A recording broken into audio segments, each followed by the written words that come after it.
नमस्कार, मेरा नाम ज्ञानेश्वर है और आप देख रहे हैं लाइव सिटी। मेरे साथ न्यूज रूम में बिहार के सीनियर जर्नलिस्ट फैजान अहमद साहब हैं। कोई 4 दशक का सफर है इनका और इन्होंने पत्रकारिता की शुरुआत की थी उर्दू पत्रकारिता से, बाद में अंग्रेजी की हो गए और times of India, the telegraph, time जैसे इंटरनेशनल मैगजीन्स के लिए उन्होंने लिखा और हिंदी में भी पत्रकारिता की। मेरे सीनियर थे दैनिक जागरण में। तो फैजान साहब, हम ये समझना चाहते हैं, जब 2024 की तैयारी की बात हो रही है, पटना में 23 जून को बड़ी बैठक हुई और अंत में लालू यादव बोले, महफिल लूट ली और उन्होंने कहा मैं फिट हो गया हूं और नरेंद्र मोदी को फिट कर देना है। आपने लालू यादव को बहुत लंबे समय से कवर किया है, आपके रिश्ते भी अच्छे रहे हैं। तो लालू यादव को जितना आप समझते हैं, पढ़ते हैं और उम्र के जिस पड़ाव पर लालू यादव पहुंच चुके हैं, क्या आपको लगता है कि लालू यादव में इतनी ताकत अब बची है? राजनीतिक ताकत, सामाजिक ताकत, जमीनी ताकत, जो वोट की ताकत है, कि वे नरेंद्र मोदी जैसे सुपर ब्रांड को फिट कर सके और पराजित कर सके? जी, आपने सही कहा कि मैंने लालू जी को बहुत क्लोजली देखा है। जिस दिन वो मुख्यमंत्री बने उस दिन से भी देखा है और आखिर तक देखा।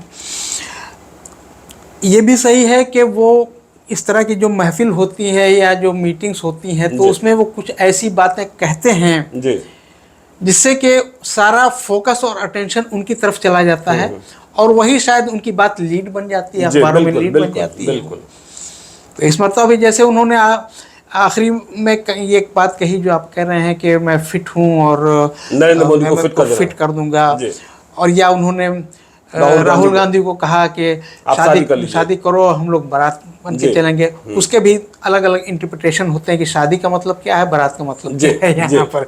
बहरहाल देखिए, ये तो सही है कि बिहार में आप पिछले 30-40 साल का रिकॉर्ड देख लें, ऐसा कोई लीडर जो रियली में पब्लिक लीडर हो, जनता का लीडर हो, जिसको जनता जानती पहचानती और समझती है कि वो हमारा आदमी है,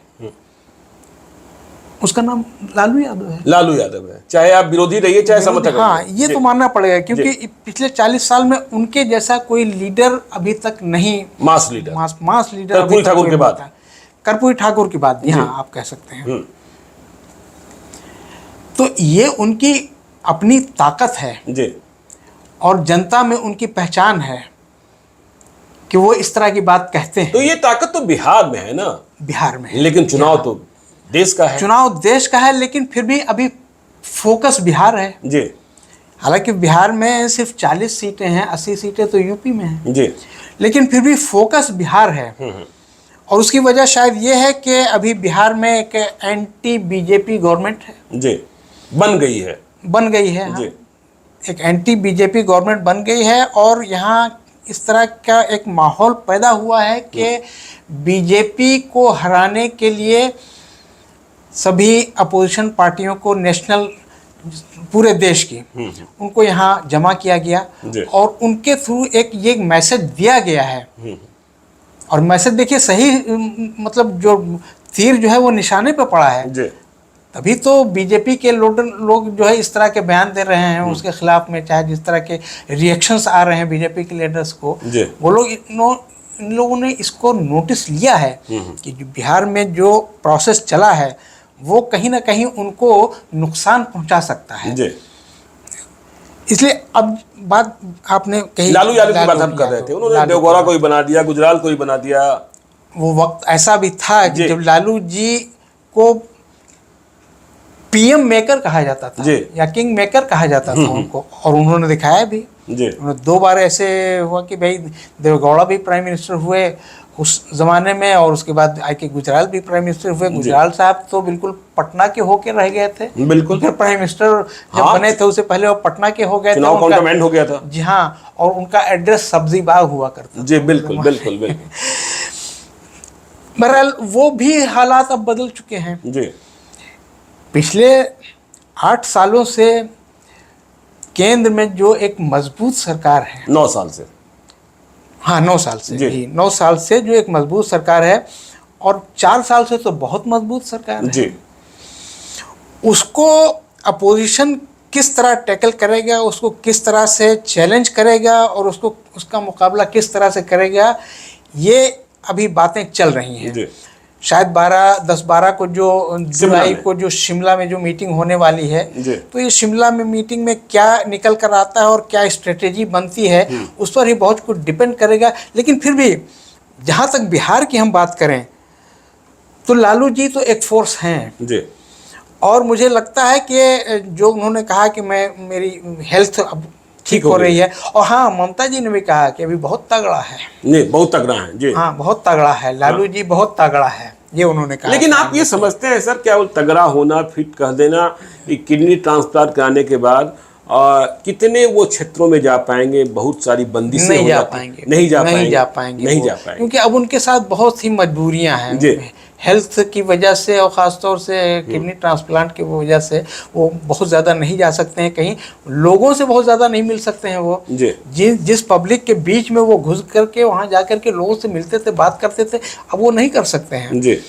तो इसलिए अब जो इलेक्शन होगा तो या तो उनके वीडियो चलाए जाएँ। नहीं, वीडियो तो चलाए जाएंगे, लेकिन मुझे लगता है एक लिटमस टेस्ट पहले ही हो जाना है लालू यादव की शक्ति का।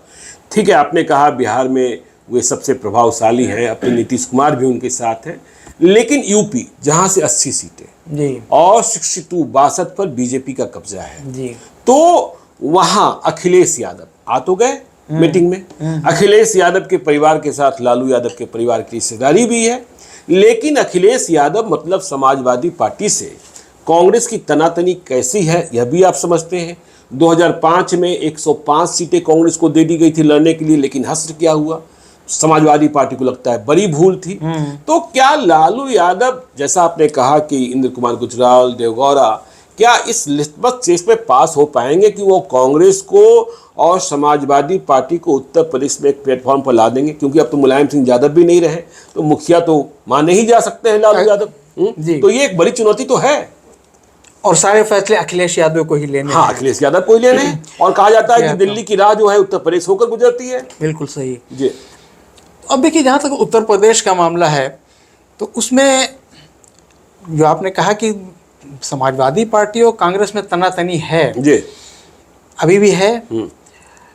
इसी तनातनी को दूर करने के लिए ये इस तरह की मीटिंग हो रही है या इस तरह के कवायद चल रही है, इस तरह का पॉलिटिकल प्रोसेस चल रहा है, इसी तरह की तनातनी और जो डिफरेंसेस हैं उनको कम करने के लिए या दूर करने के लिए। ये डिफरेंसेस बंगाल में भी हैं जी, कांग्रेस में और टीएमसी यानी ममता जी की पार्टी और कांग्रेस में है, और वहाँ सीपीएम भी एक तीसरा मोर्चा है वहाँ पर, तो वहाँ भी डिफरेंसेस हैं। यहाँ भी मायावती गति उनका ग्राफ काफी नीचे आ गया है, लेकिन फिर भी बहरहाल वो एक लीडर तो हैं, मास लीडर हैं। अपने जो उनकी जो सोसाइटी है, उनका जो सोशल बैकग्राउंड है, उसकी वो मास लीडर हैं, वहाँ पर अभी भी हैं। तो वहाँ पर भी देखिए, और वहाँ तीनों पार्टी यानी कांग्रेस का समाजवादी पार्टी से और समाजवादी पार्टी का बहुजन समाज पार्टी से, इन लोगों में तनातनी है अभी। किस हद तक दूर हो पाएगी ये डिपेंड करेगा कि आपकी ने जो अपोजिशन यूनिटी का जो प्रोसेस चलाया है वो कितना कामयाब हो पाता है। चलिए, तो ये कितना कामयाब हो पाता है, लेकिन एक सवाल हम और ले लेना चाहते हैं। लालू यादव को तो आपने देखा, अब तेजस्वी यादव को भी देख रहे हैं। लालू यादव के गुण क्या तेजस्वी यादव में आ गए हैं कि तेजस्वी यादव उस तरीके से करिश्माई बन जाएं और बिहार में महागठबंधन को 2024 में जीत दिला दें, भारी जीत, जिससे दिल्ली की कुर्सी एनडीए के लिए मुश्किल भरी हो जाए? देखिए, लालू जी और तेजस्वी जी अलग अलग नेचर है जी। मैंने तेजस्वी को तो बहुत ज़्यादा नहीं, लेकिन लालू जी को बहुत ही क्लोजली देखा है और उनके साथ साथ बहुत ट्रेवल भी किया है मैंने जी। जो उनका मिजाज था जी, और लालू जी देखिए खुद बने हैं नेता, उनको किसी ने बनाया नहीं है जी।